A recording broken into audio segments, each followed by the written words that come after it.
In the United States alone, the auto insurance industry generates over $350 to $400 billion every year, making it bigger than the GDP of entire countries. Every year, over 6 million car accidents are reported, and over 10 to 12 million insurance claims are filed. Millions of accidents turn into millions of transactions. But to truly understand this beast, we have to look back at how it started. In 1897, a man named Gilbert Loomis bought the first ever auto liability insurance policy for a steam-powered car. Back then, it was just a quirky novelty. Today, it is legally mandated in nearly every corner of the globe. You're forced by law to participate in this financial ecosystem. But here is the most authentic secret of the industry. Insurance companies don't actually depend on accidents to make money. They make money before anything even happens. Every month, millions of Americans pay premiums, averaging around $1,500 to $1,800 per year per driver. This creates a massive pool of cash.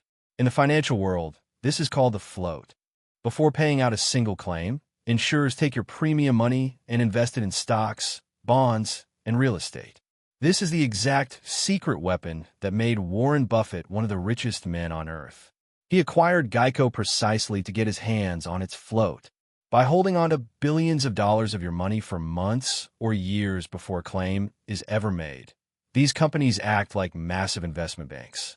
Even if an insurance company has a combined ratio of 100, meaning they pay out exactly $1 in claims and expenses for every $1 they collect, they still make billions in pure profit just off the interest and investment yield from holding your money.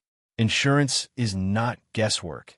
It's a rigorous mathematical science ruled by professionals known as actuaries. Companies use massive data sets to predict who is more likely to crash, where they crash, and when. But the data they collect is far more invasive than you realize. They look at your marital status, your education level, and even your occupation. A doctor might get a cheaper rate than a bartender simply because the algorithm dictates that bartenders drive home late at night when drunk drivers are on the road. Your zip code matters too. If you live in a dense urban neighborhood, you pay a geography tax, regardless of how safely you personally drive. But it goes deeper than your driving record. In most states, companies use credit-based insurance scores. Why? Because big data proves that people with lower credit scores are statistically more likely to file claims. Your financial history is literally tied to your driving risk. And today, we've entered the era of telematics. Insurers now use GPS apps and plug-in devices to track your actual driving in real time. They market these as safe driving discounts, but in reality, it's the ultimate corporate panopticon. They monitor your hard braking, cornering speed, and if you drive late at night. They know if you touch your phone at a red light. Every single detail about you is turned into an algorithmic score that dictates your price. You aren't just a customer. You are a calculated statistical probability. To get you into their mathematical system, these companies wage a psychological war on your television and phone screen. Have you ever wondered why auto insurance companies have the most recognizable mascots in the world? The Geico Gecko, Flo from Progressive, Jake from State Farm, the Aflac Duck. These companies spend an estimated $10 billion a year on advertising alone. Why? Because auto insurance is a grudge purchase. Nobody wants to buy it. It's an intangible, highly regulated product, meaning one policy is basically identical to another. To win, they have to lower their customer acquisition cost. By making you laugh at a talking gecko, they distract you from the reality of the math. They make a massive, faceless financial conglomerate feel like a friendly neighbor. When an accident actually occurs, the real system activates and creates an entire chain reaction of money. After a claim is filed, adjusters assess the damage, repair shops get paid, medical bills are processed, and lawyers step in. Minor accidents can cost $3,000 to $5,000. Injury claims can reach $20,000 plus, and serious crashes can exceed $100,000. That money doesn't just disappear.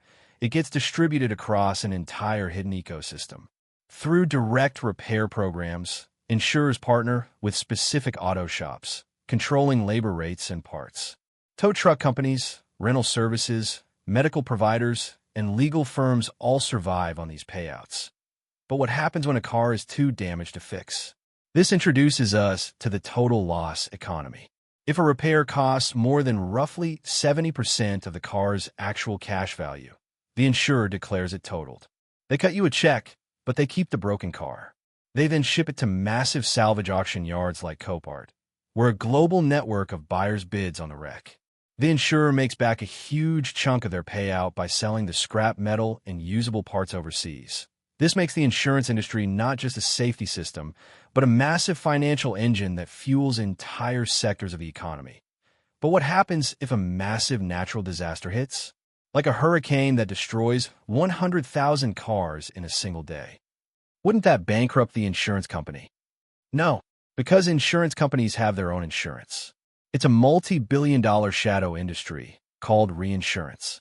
Global financial giants take on the extreme risks that regular companies can't handle alone.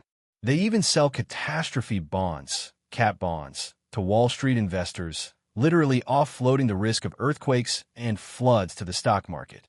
It's a perfectly insulated ecosystem designed to ensure the house rarely loses. There's an uncomfortable dark side to all of this.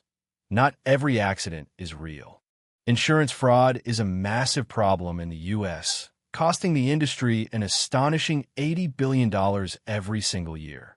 This includes organized crime rings executing the swoop and squat, intentionally causing rear-end collisions, along with fake injury claims and exaggerated damages by shady medical clinics. We are also seeing the rise of ghost brokers, cybercriminals who forge fake insurance policies and sell them to unsuspecting drivers on social media, completely invalidating their coverage when they actually crash, and ultimately, you end up paying for it. If you've ever wondered why your insurance keeps going up, even with a spotless driving record, this is why. Modern cars are packed with expensive computer sensors, making them costlier to fix, medical costs are skyrocketing, and fraud is rampant. A simple bumper replacement on a 2010 sedan used to cost $500. Today, that same bumper has a backup camera, LiDAR sensors, and blind spot monitors. A minor tap in a parking lot can result in a $4,000 repair bill. Furthermore, electric vehicles with their massive undercarriage battery packs are being written off as total losses for incredibly minor scratches, simply because insurers don't know how to assess battery damage safely. Companies aggressively adjust prices to protect their profit margins, and that cost is passed directly down to you. We are also stepping into a wild, new frontier, self-driving cars. When an AI drives the car and crashes, whose fault is it? Yours or the car manufacturer? Companies like Tesla are already offering their own insurance, cutting out the middleman entirely, using the car's own computer as the ultimate underwriter. The truth is, insurance does protect you. It saves millions of people from absolute financial disaster every single year. But at the exact same time, it is ultimately a system designed to monetize risk, capitalize on uncertainty, and generate wealth from accidents. In the grand machinery of this business, every crash on the highway is not just a tragedy, it's an opportunity. If you want to keep pulling back the curtain on how the world's hidden financial engines really work, make sure to hit that subscribe button right now. And in the next video, we'll uncover a massive business that makes billions of dollars, even when people forget about it completely. Hit subscribe, and I'll see you in the next one.